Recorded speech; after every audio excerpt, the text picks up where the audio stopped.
सर आज यहाँ पे जो प्रेस मीट रखी गई है उसमें आप तमाम चीज़ें रखी हैं आपने। दिनै बेवहाय मिट दा प्रेस होननाय मोनसे प्रग्रामाव आंखौ हांख्रायदोंमोन आलासि महरै आं बेवहाय बाहागो लादों दिल्लीयाव आरो बिथांमोना गावबा गावनि माखासे सोंलुफोरखौ सोंदों आरो आंबो जोंनि साननायफोरखौ बिथांमोननो फोरमायदों।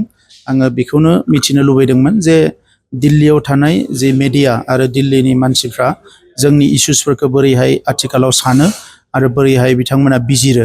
दा बेवहाय बाहागो लानानै आं नुदों जे बिथांमोना दाबो जोंनि सायाव गोबां मिथिनो गोनां बाथ्राफोर दङ आरो बेखौ आं फोरमायदों आरो बे सावरायनायनि उनाव बिथांमोना गोबां बाथ्राखौ क्लियार जागोन। गभर्नमेन्टल' नङा, बेवहाय मिडियानिफ्राय लानानै इन्टेलेक्चुयेलफ्राबो गोबां बाथ्रा मिथिनो गोनां दङ। बेनिखायनो सम सम जोङो ससियेल मिडियाजोंल' नङालासिनो बेवहाय डाइरेक्टलि फेस खालामनायनि गोनांथि दङ आरो बेनि थाखायनो आं फैदोंमोन जाहाथे बर' एकर्डआ 100% इमप्लिमेन्ट जायो आरो बेजों लोगोसे जोंनि थालांनाय माखासे जेंनाफोरखौ बिथांमोना मिथियो आरो गासै 6 सिडिउल बड'लेण्डल' नङा गासैबो 6 सिडिउलनि जेंनाफोरखौ बिथांमोना जाहाथे बुजियो आरो बे जेंनाफोरखौ पलिसि मेकिं बडियाव बियो बिनि बाथ्राफ्रा सहैयो आरो बेखौ सलुसन खालामनो थाखाय माने बिथांमोना आवगायलाङो।